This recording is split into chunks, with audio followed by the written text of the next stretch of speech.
Muy bien. Ahora hablemos de la menopausia. Muy bien. Mujer de 50 años. Mujeres de 50 años con bochornos frecuentes. Recuerden que los bochornos frecuentes son la causa, es el síntoma más frecuente en la menopausia. Sequedad vaginal, dispareunia, histerectomizada por patología benigna hace 5 años. Sin otros antecedentes de importancia, tenido 3 hijos. ¿Cuál es el esquema de terapia hormonal apropiado? Recuerden que la terapia de reemplazo hormonal tiene dos componentes. Puede tener dos componentes, estrógeno y progesterona. El estrógeno es el que va a aliviar la sintomatología, porque la menopausia, el problema que se produce en la menopausia, todos estos síntomas, es básicamente por la baja de estrógenos, no por la baja de progesteronas. Entonces ustedes dirán, ¿y para qué se da la progesterona? La progesterona se da básicamente para contrarrestar, ¿no?, los efectos del estrógeno. ¿Qué efectos? Especialmente la hiperplasia endometrial. Y por ende, la hiperplasia endometrial desencadena en un cáncer de endometrio. Entonces, básicamente, la función de la progesterona es evitar esta hiperplasia endometrial que puede ser inducida por el estrógeno. Pero si la paciente ya es histerectomizada, vale decir, ya no tiene útero, no hay endometrio que engrosar, no tendría mayor sentido la progesterona, ¿no? Sobre todo una paciente que tiene síntomas locales como sequedad vaginal y dispareunia, producto de la vaginitis atrófica. Entonces, aquí el tratamiento sería solamente con estrógenos, porque ya no hay un endometrio que protege con la progesterona. Muy bien.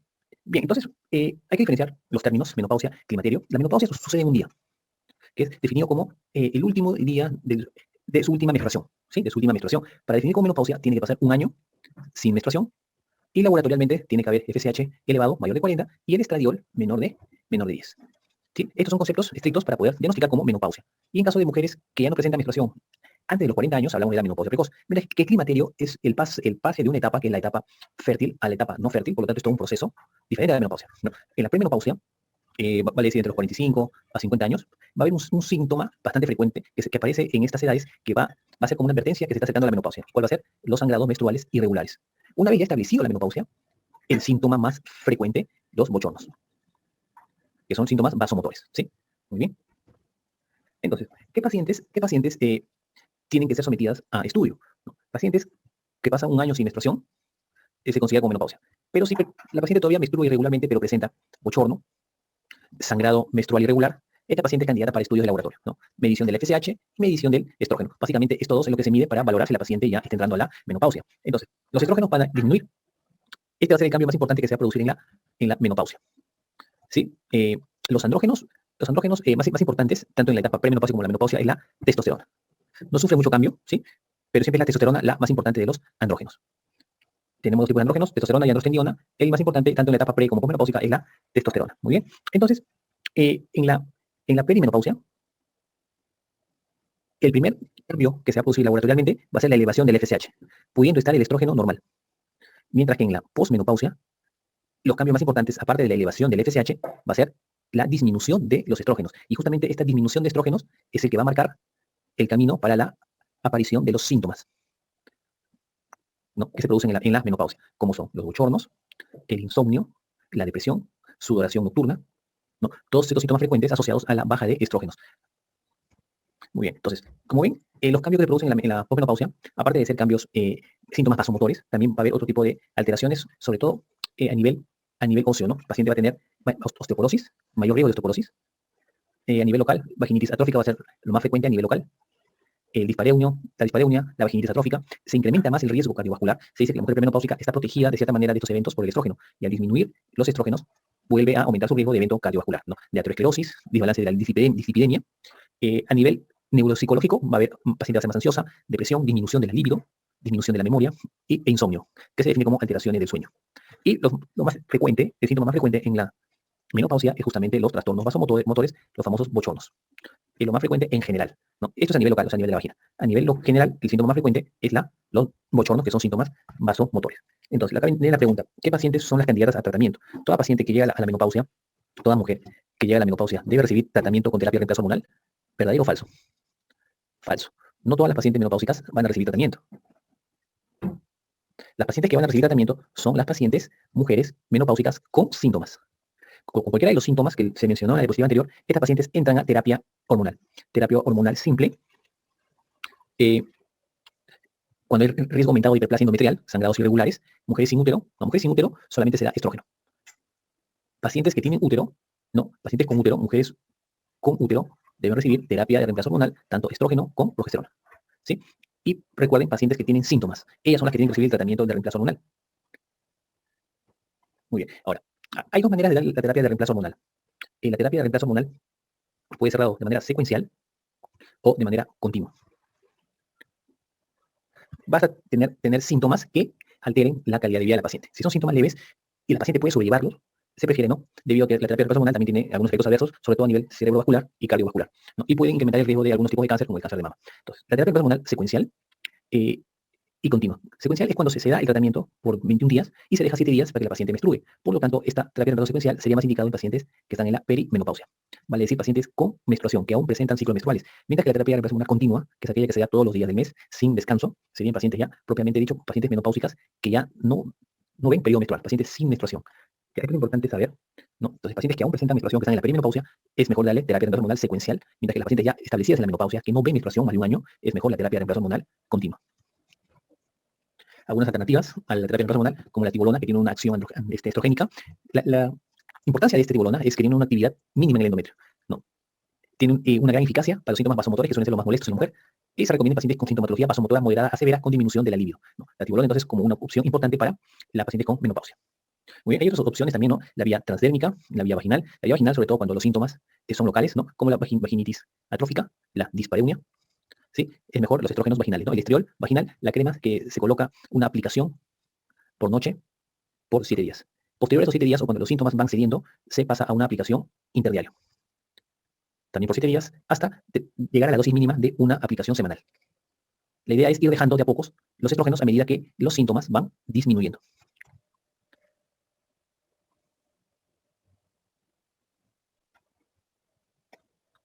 Bueno, como les comentaba, ¿no? Secuencial y continuo. Como su nombre lo dice, continuo cuando le das todos los días del mes, del día 1 al día 28 del ciclo menstrual. Todos los días del mes le das la tableta sin parar. Secuencial, cuando le das del día 1 al día 21, por ejemplo, y dejas 7 días, ¿no? Que va de 21 a 28, 7 días sin darle tratamiento, sin darle tratamiento de reemplazo hormonal. O sea, descansa 7 días. Continúa cuando le das todos los días del mes sin descanso. ¿Y cuál sería la finalidad de darle la secuencial, dándole esos 7 días de descanso? Es que menstrue esos 7 días y posteriormente continuar con el tratamiento de reemplazo hormonal.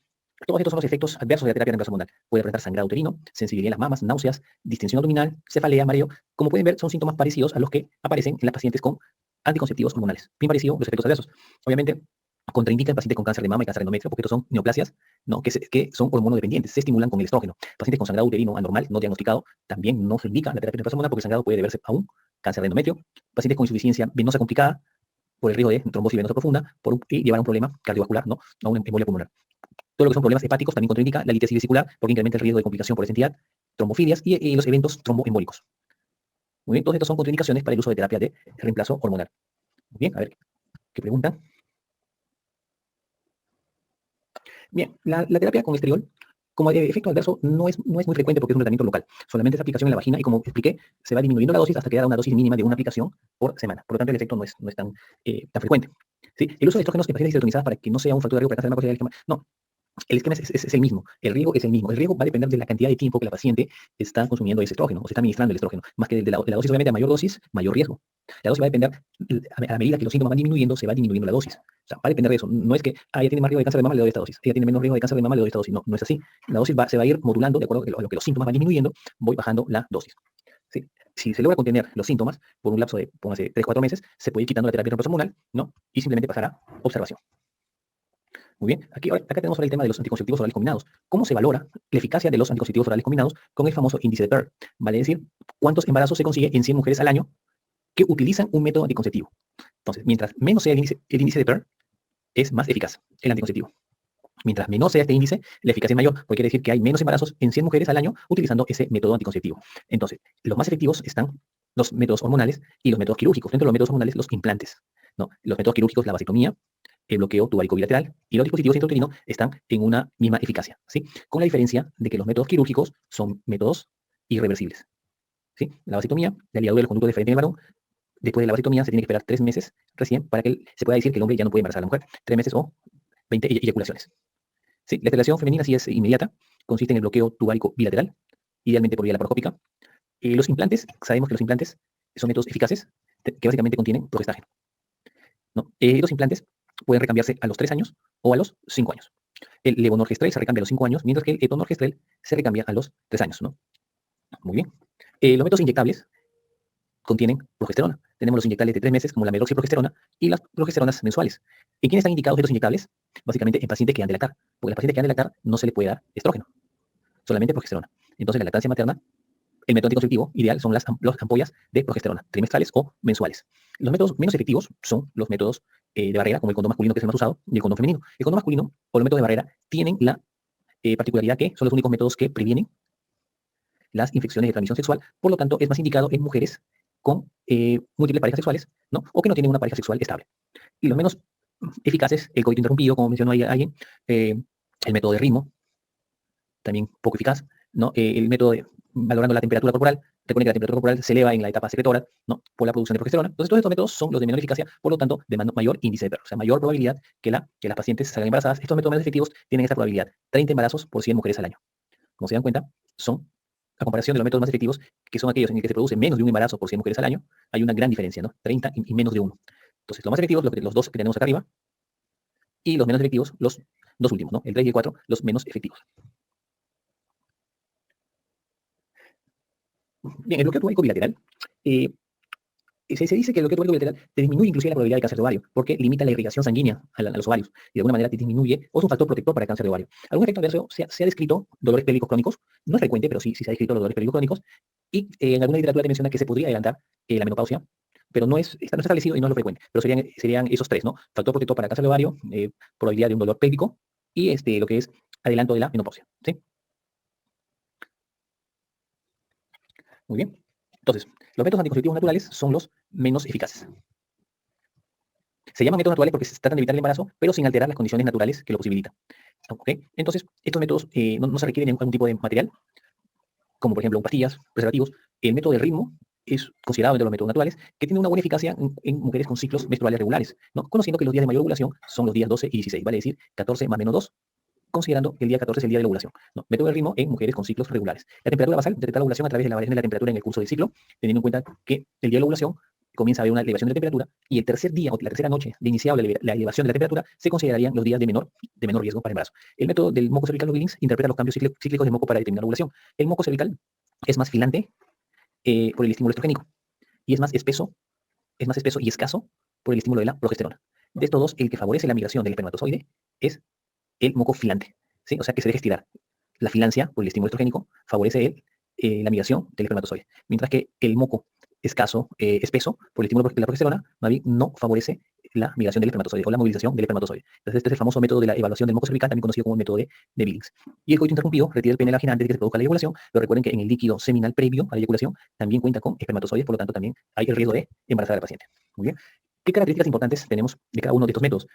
El preservativo masculino, el condón, es un método de barrera, impide el paso de los espermatozoides, tiene una característica importante que te previene contra las infecciones de transmisión sexual. El condón femenino también es un método de barrera que impide la unión del óvulo con el espermatozoide, tiene una eficacia algo menor que el preservativo masculino, pero también protege contra las ITS. Estos dos métodos son ideales en mujeres con pareja inestable, pareja sexual inestable.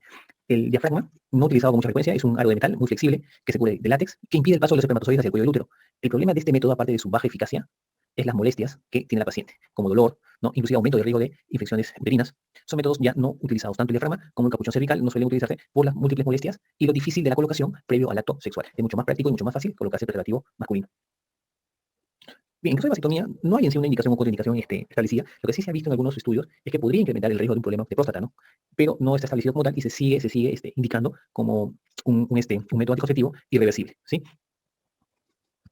Muy bien. Entonces, aquí tenemos los anticonceptivos orales, los anticonceptivos combinados orales, que sabemos que contienen estrógeno y contienen progesterona. El estrógeno que contiene es siempre el etilenilestradiol.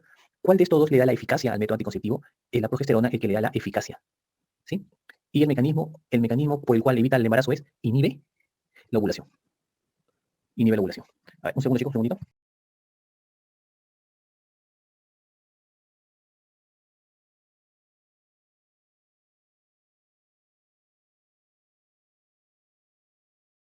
Muy bien.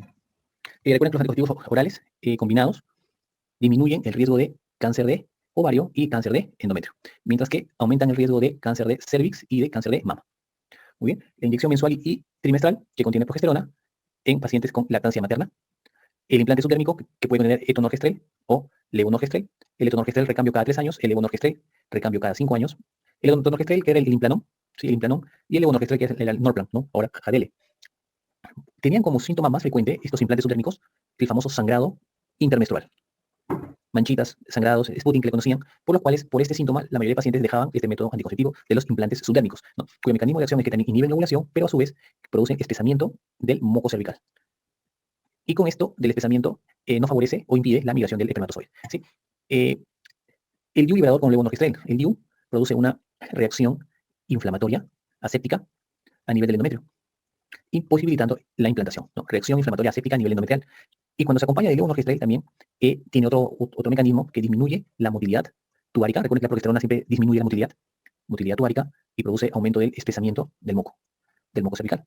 Este DIU con levonorgestrel está indicado sobre todo en pacientes mujeres con sangrados menstruales abundantes, ¿sí? Sangrados menstruales abundantes que llegan a la anemia. Entonces, estas pacientes son ideales para los DIU con levonorgestrel, ¿no? Ya que el levonorgestrel también atrofia el endometrio produciendo disminución de este sangrado menstrual abundante.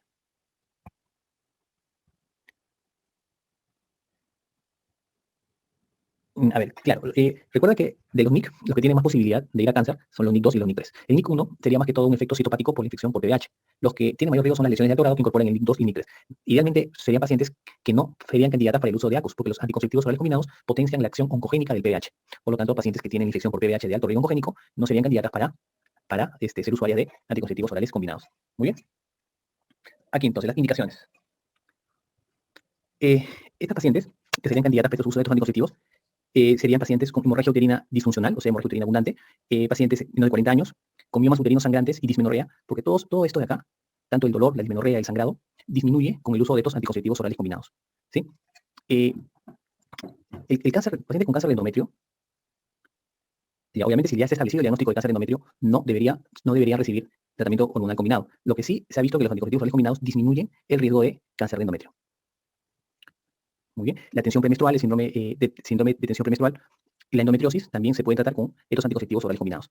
Todos estos pacientes que tienen todas estas molestias son candidatos para el uso de anticonceptivos orales combinados. Las contraindicaciones, obviamente el embarazo, la lactancia, enfermedad cerebrovascular, tromboflebitis, problemas coronarios, pacientes con cáncer de mama en general, pacientes con neoplasias estrógeno dependientes, hiperlipidemias, presión arterial no controlada, diabetes mellitus con enfermedad vascular, hemorragias vaginales sin causa conocida, trastornos hepáticos, hepatopatías activas y cefaleas con síntomas neurológicos. Todas estas pacientes no serían candidatas para el uso de estos anticonceptivos orales combinados. Los anticonceptivos orales combinados, como inhiben la ovulación, vamos a tener entonces un ciclo menstrual básicamente proliferativo, ¿no? Un endometrio proliferativo, porque al no producirse la ovulación, no va a haber una segunda parte, no va a haber una fase secretora. ¿No? Solamente va a haber un endometrio proliferativo, no va a haber un endometrio secretor. Y es en el endometrio secretor donde se producen o se elevan las prostaglandinas, como la prostaglandina F2. Esta prostaglandina F2 es la que produce la contracción miometrial, produciendo la dismenorrea. Por lo tanto, los anticonceptivos, al inhibir la ovulación, al inhibir la fase secretora, no se produce prostaglandinas, por lo tanto, disminuye la dismenorrea. Por eso que en pacientes con dismenorrea está indicado los anticonceptivos orales combinados y la progesterona que inhibe el endometrio, disminuyendo el sangrado por el engrosamiento endometrial. En caso de endometriosis, básicamente el tratamiento es con progesterona, como por ejemplo el Dienogest o también el DIU con levonorgestrel. Recuerden que el levonorgestrel, la progesterona, le aumenta el efecto al DIU por espesar el moco cervical y atrofiar el endometrio, disminuyendo el sangrado. Y recuerden que la progesterona también disminuye el efecto del estrógeno y en el caso de la endometriosis hay bastante influencia estrogénica que se contrarresta con la acción de la progesterona. Muy bien, y estos son el tipo de métodos de anticonceptivos que hay. La eficacia de estos anticonceptivos combinados llegando al 99%.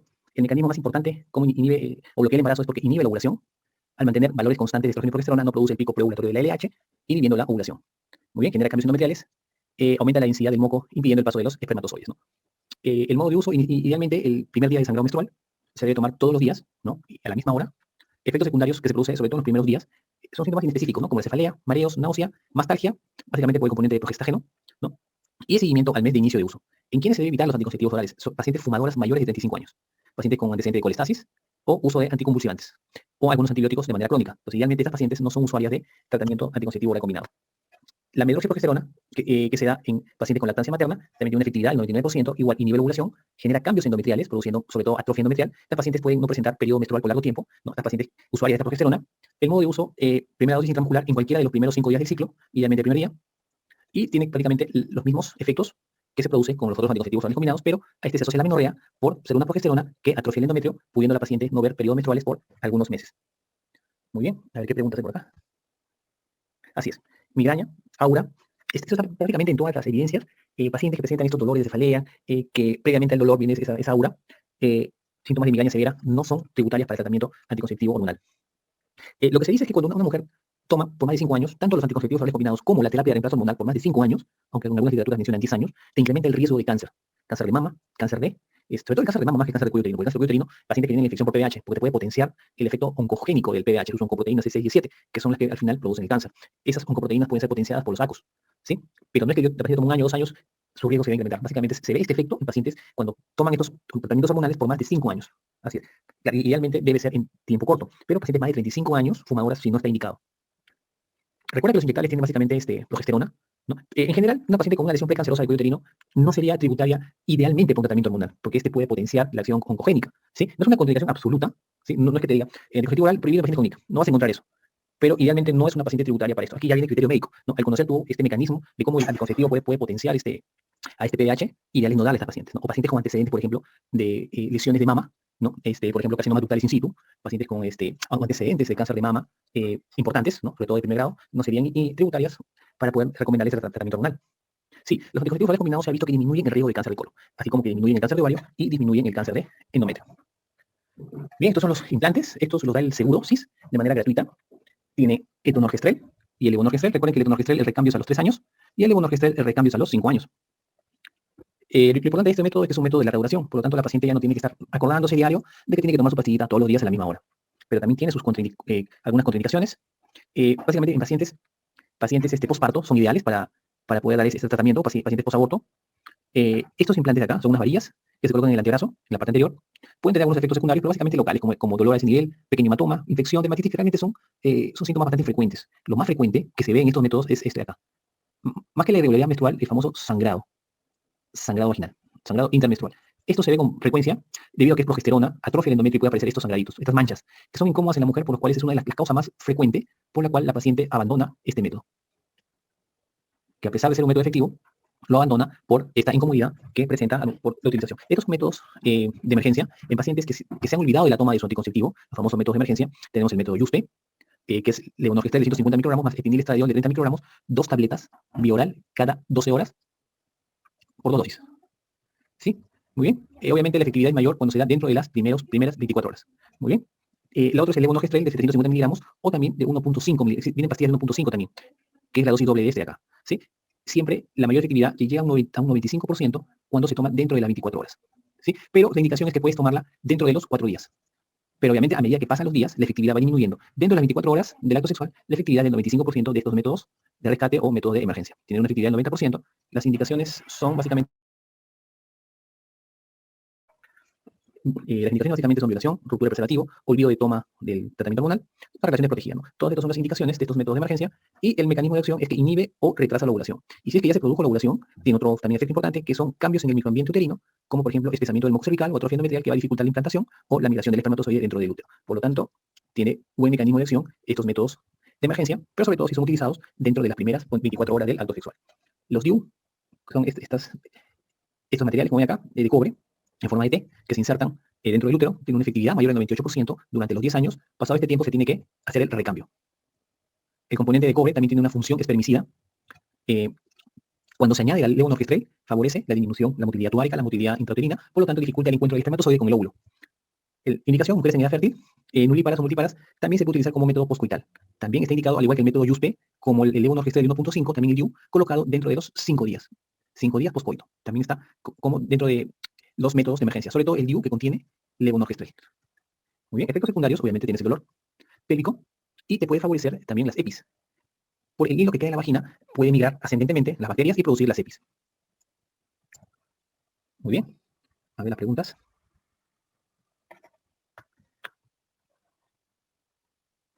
Bien, pacientes con lesiones precancerosas, obviamente, mejor no hay tratamiento hormonal. Puedes ofrecerle, dependiendo su deseo reproductivo, desde métodos irreversibles, como la vasectomía, como la ligadura de trompas, métodos de barrera, los DIU solos, le puedes ofrecer tranquilamente, esos son los métodos que se podrían ofrecer en estas pacientes que tienen lesiones precancerosas o alto riesgo de cáncer. El spotting es bastante frecuente el spotting. En alguna biografía menciona que el 70% de los pacientes puede presentar este sangrado y bastante molestoso, que es la causa más frecuente por lo cual la mujer cambia de método anticonceptivo. Muy bien, vamos a seguir avanzando un ratito. A ver. Ya. Miren, esto de acá es la ligadura de trompas. Como se ve acá, hay varios métodos como se puede hacer, desde el cerclaje hasta la cauterización. La idea es separar la trompa, formar una solución de continuidad, evitar que el espermatozoide y el óvulo se lleguen a encontrar, de una manera impidiendo que esto suceda cortando las trompas, ¿no? Puede ser mediante cauterización, cerclaje o ligadura, aunque actualmente se está indicando la famosa salpingectomía. ¿Qué ventajas tendría la salpingectomía? Porque actualmente sabemos que el cáncer de ovario se inicia en las trompas, por lo tanto la salpingectomía tendría la ventaja de disminuir la probabilidad de un cáncer de ovario, ¿no? Recuerden que el cáncer seroso de ovario, que es el más frecuente, se inicia a nivel de las trompas. Entonces, si la trompa ya no se va a utilizar, va a ser inservible, es mejor hacerle la salpingectomía. Entonces tenemos también dentro de los métodos la salpingectomía bilateral. Sí, se puede utilizar, digo, pero más ideal sería los implantes. Paciente post-cesárea, quieres darle un método anticonceptivo implante porque contiene progesterona. Recuerda que la progesterona le puedes dar en una paciente que da de lactar, mientras que los estrógenos están contraindicados en pacientes con lactancia, porque el estrógeno le puede pasar por la leche materna, ¿no? O también el estrógeno puede cortar la producción de leche por bloqueo de la prolactina. Muy bien. VSA, vida sexual activa. VSA, vida sexual activa. ¿Sí? Vida sexual activa. A ver, ¿por qué si los sacos al inhibir la ovulación favorecen la proliferación del endometrio y disminuyen el riesgo de cáncer de endometrio? Es por la progesterona. Eh, la progesterona te disminuye la acción del estrógeno. A ver, vamos a ver acá.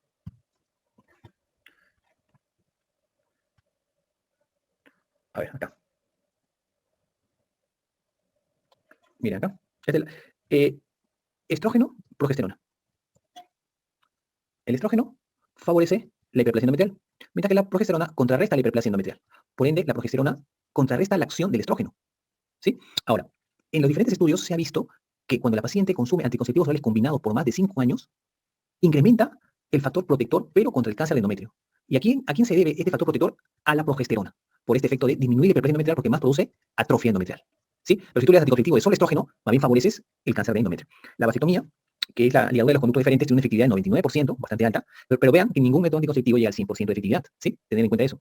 Por lo tanto, al ligar los conductos diferentes impide el paso del espermatozoide por dicho conducto, efectos secundarios propios de la intervención quirúrgica, como dolor y sangrado. Y recuerden que para decir que se han eliminado los espermatozoides residuales, tiene que pasar 3 meses o 20 a 30 eyaculaciones. ¿Sí? Para comprobar la azospermia, vale decir la ausencia de espermatozoides en el líquido seminal. ¿Sí? Muy bien, chicos, esto es lo que nos faltaba. ¿Alguna pregunta? ¿Alguna pregunta adicional, chicos? Entonces, en conclusión, anticonceptivos. eh, Claro, los anticonceptivos, básicamente, tú valoras en cuanto a la aceptabilidad de la mujer. Aceptabilidad desde el punto de vista sintomático, ¿sí? La idea es que la mujer se sienta bien, sin perder la efectividad anticonceptiva. Pero si la paciente presenta cefaleas por más de 7 días, obviamente este método anticonceptivo no le está cayendo bien. Independientemente de su efectividad anticonceptiva, tendría que cambiar de método anticonceptivo porque ya le está interfiriendo en la calidad de vida. La terapia de reemplazo hormonal se da, en teoría, no se debe dar por mucho tiempo. Ahora, me pregunta la doctora, ¿pero cuál es mucho tiempo? Se dice que cuando se da por más de 5 años, favorece ya el cáncer. Se debe dar de acuerdo a la disminución de los síntomas y en la menor dosis posible. ¿Sí? Esa sería la respuesta a la pregunta. No hay un tiempo que te diga 1 año, 2 años, 3 años. Básicamente, lo que tienes que saber es que tiene que ser a la menor dosis en el menor tiempo posible, ¿no? Que disminuya o aminore los síntomas de la paciente. Te recomiendo siempre que pasado los 5 años de toma de estas hormonas, ya viene el riesgo de cáncer de mama y otro tipo de neoplasias hormonodependientes.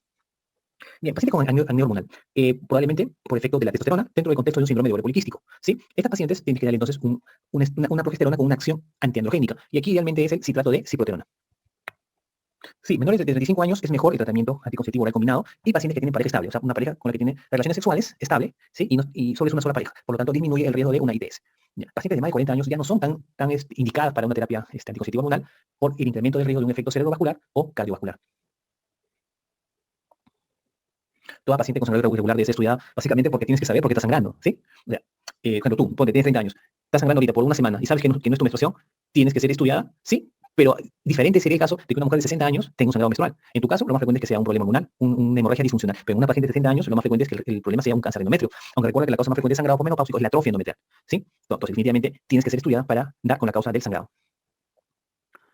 Mira, actualmente hasta se habla que los BTB pueden ser reversibles mediante microcirugía, ¿sí? Pero se siguen considerando como métodos irreversibles, pero actualmente dentro del tratamiento de fertilidad se puede plantear estos tratamientos de recanalización, pero no con una eficacia muy alta, con una eficacia bastante baja.